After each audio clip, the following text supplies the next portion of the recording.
Hey guys, welcome back to Free Car Repair. Our mission here at the garage, guys, is to save you as much money as we can. That's why we make these absolutely free videos. Let's go ahead and start on it now. So here we'll be demonstrating on a 2012 Ford F-150.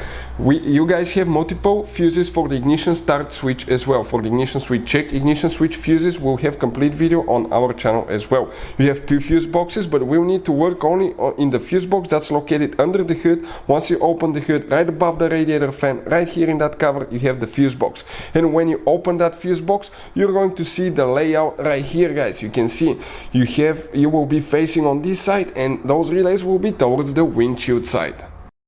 So let me explain why it's super important, guys, to test fuses. Fuses, not often you can see if they're burnt or they're good. Sometimes they may seem perfectly fine, you think it's a good fuse, you put it back in, and you end up spending money and time on parts and problems that do not exist, guys, when all you had to do, test your fuse, find out it's bad, replace it, fix your problem. So we will have a video how to test a fuse, okay, different kinds of fuses, and how to test relays, guys. We're going to put the link in the description of the video below, specifically to that video. Please check it out. So these relays, guys, they're by Ford Motor Company, and they could be really hard to find if you're in a small town or in the middle of nowhere. They could be really pricey, too expensive. So we'll put a link in the description of the video below where you can get some from, guys, at a good price, quick shipping. We'll recommend to keep some spares in your glove box. You have only 3 kinds of relays, so get some spares, guys, just in case you need them down the road.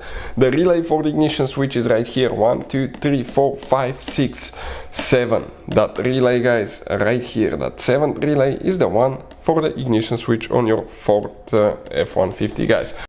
Hey guys, hopefully the video was helpful. If you have any questions, don't hesitate to let us know. Leave a comment below. We'll try to make a video for your specific problem. Like, subscribe, comment, let us know what you think. And guys, by the way, we have more than 19,000 free repair videos on our YouTube channels, videos that can save you thousands of dollars in repairs. Thank you for watching and see you next time.